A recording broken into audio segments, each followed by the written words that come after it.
Hello, everyone. My name is Mitchell Cooper. I wanted to speak today just a little bit my reflections on Romans 8, chapter 8, verses 31 through 39. First, I would like to say this is one of the passages or chapters that shows how deep and how wide God loves for us. Paul wrote this, and he causes us to think about the love of God, the everlasting God.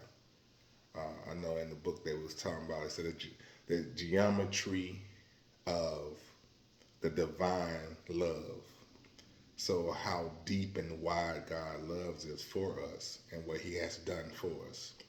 He came in and told us and gave us two questions and had us to think about these two questions. And they said, what shall we then say to these things? It's just like he's bringing thoughtful interpretations into these things of, what shall we say about them? And then if God is for us, who can be against us? So if God is for us, who can be against us? He's saying that Satan or all the enemies cannot defeat us because of what Jesus has done on the cross. And then it shows like in verse 32, it shows the love of God that he did not spare not his own son. He gave up his son, Jesus Christ, for us, for all of us. He did even not spare his very best. He gave Jesus Christ up for all of us.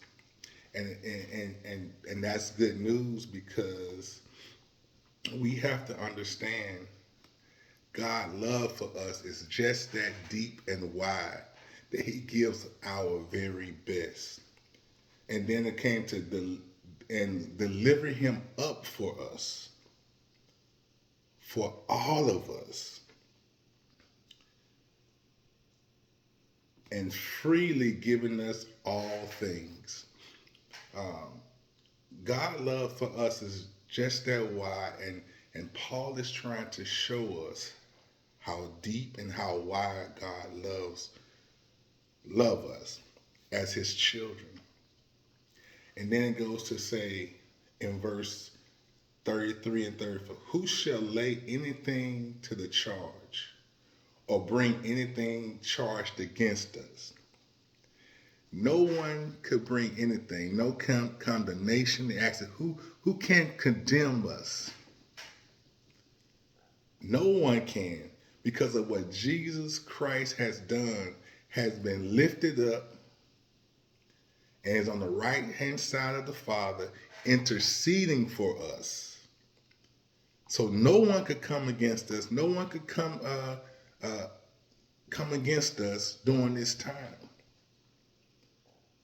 And that's how good news. That's how much God loves us, because he gave his son up for us.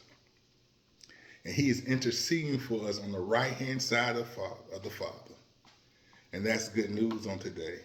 So Paul is trying to tell us these things and showing us these things. And as I end, I know my time is almost up.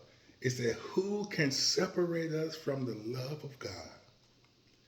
As I leave on today, I just want to say, Paul was trying to show us that nothing could separate us from the love of God. No condemnation, nothing could separate us. No angels, no matter how deep, nothing could separate us from the love of God. And I think that is good news on the day. And class, I just want to, while I reflect this morning, I am happy that it's good news. Thank you.